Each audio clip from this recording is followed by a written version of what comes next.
జ్ఞాన ప్రమోదం. జన్మేజయ, ఓర్పు అనేది చాలా దుర్లభమైన గుణం. ఆత్మను జయించిన వారికి క్షమ ఉండదు. అసమర్థుడై ఓర్మి వహించడం సర్వత్రా కనపడుతుంది కానీ శక్తి సామర్థ్యాలు ఉండి క్షమాగుణ సంపన్నుడిగా వ్యవహరించే వ్యక్తి ఈ లోకంలో ఒక్కడన్నా కనిపించడంటే అతిశయోక్తి కాదు. సర్వసంగ పరిత్యాగులు, మహామునీశ్వరులు, మహాతాపసులు, నిద్రాక్షుపిపాసనులు, యోగాభ్యాసంతో జయించిన మహాయోగీశ్వరులు ఎందరైనా ఉండవచ్చుగాక కామ, క్రోధ, లోభ, అహంకారాలను నాలుగింటిని జయించిన వారు చాలా అరుదు. ఇవి దుర్జయాలైన అంతఃశత్రువులు.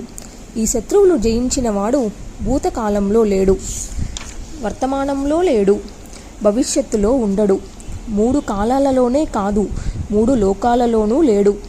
మునులు, తాపసులు, బ్రహ్మ మానసపుత్రులు అందరూ ఈ గుణత్రయానికి, ఈ అంతఃశత్రువులకు లొంగిపోయినవారు. సాంఖ్యశాస్త్రవేత్త, నిరంతరం యోగాభ్యాస సరతుడు అయిన కపిల మహర్షి సగర పుత్రులను క్రోధాగ్నిలో దహించి వేశాడు. అందుచేత జన్మేజయ, నువ్వు తెలుసుకోవాల్సిన రహస్యం ఏమిటంటే, ఈ భువనత్రయ సృష్టి ఉందే, ఇది అహంకారం నుంచే ఆవిర్భవించింది. కారణ గుణాలు కార్యంలో ఉండి తీరుతాయి కనుక సృష్టిలో ఏ ప్రాణి అహంకారవర్జితంగా ఉండజాలదు. త్రిమూర్తులే గుణత్రయ స్వరూపులు. ఇక మానవ మాతృల సంగతి చెప్పాలా? కేవల సత్వగుణ సంపన్నుడు యావత్ సృష్టిలోనూ దుర్లభుడు. అంతటా గుణత్రయ సంయోగ స్థితియే కనపడుతుంది. కాకపోతే ఒక్కొక్కప్పుడు ఒక్కొక్క గుణనాది పైచేయి అవుతూ ఉంటుంది.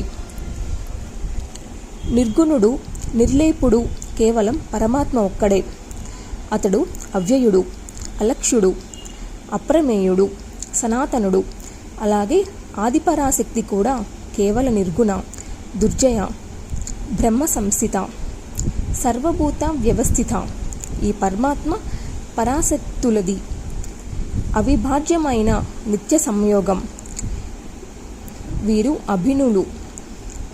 ఇది తెలుసుకుంటే సర్వదోషాలు పటాపంచులవుతాయి. ఈ జ్ఞానంతోనే మోక్షమని ఘోషిస్తుంది వేదాంత డిండిమం. ఇది తెలుసుకున్నవాడు త్రిగుణాత్మక సంసారం నుంచి విముక్తుడైనట్టే. అసలు జ్ఞానం అనేది 2 విధాలుగా ఉంటుంది. శాబ్దికం మొదటిది. వేదశాస్త్ర విజ్ఞానం వల్ల బుద్ధికి కలిగే వికాసం శాబ్దిక జ్ఞానం. అందులో మతి కల్పితమైన వికల్పాలు చాలా ఆవిర్భవిస్తూ ఉంటాయి. కుతర్క కల్పితాలు కొన్నైతే సుతర్క కల్పితాలు మరికొన్ని.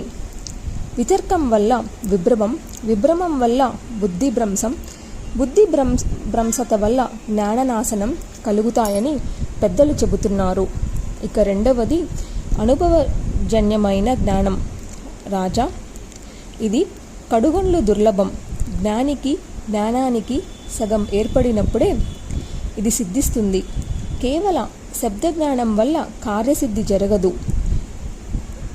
అతి మానుషమైన అనుభవ జ్ఞానం లభించదు. అంతర్గతమైన కారు చీకటిని ఛేదించడానికి ఇది సమర్థం కాదు. దీపం దీపం అని 10 సార్లు ఉచ్చరించినంత మాత్రాన చీకటి తొలగిపోతుందా? బంధానికి హేతు కానిదేదో అది కర్మ. ఏది విముక్తికి కారణమో అది విద్య. శ్రమకు మరో పేరు కర్మ, నైపుణ్యానికి మరో పేరు విద్య. సచీలము, పరహితత్వము, కోపరహితత్వము, క్షమాసహితత్వము, ధృతిమంతత్వము ఇవి విద్యా పరిపాకానికి ఫలాలు.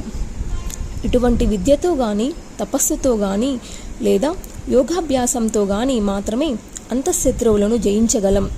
మరొక మార్గం లేదుగాక లేదు. మనసు స్వభావతః చంచలం. దాన్ని నిలువరించడం అత్యంత దుష్కరం. త్రిలోకాలలోనూ త్రికాలాలలోనూ త్రిగుణాత్మకుడైన ప్రతి ప్రాణి ఈ మనసుకు వివసుడే. కామక్రోధాది భావాలన్నీ దీని పుణ్యాలే, మనసులో ఆవిర్భవించేవే. అందుచేత మనసును నిగ్రహించగలిగితే వీటిని నిర్జించినట్టే. అప్పుడవి ఆవిర్భవించవు. ఇది మానవ మాతృడికి సాధ్యమయ్యే పని కాదు. అందున రజోగుణ ప్రధానుడై క్షత్రియుడికి మనోనిగ్రహం మరీ దుష్కరం.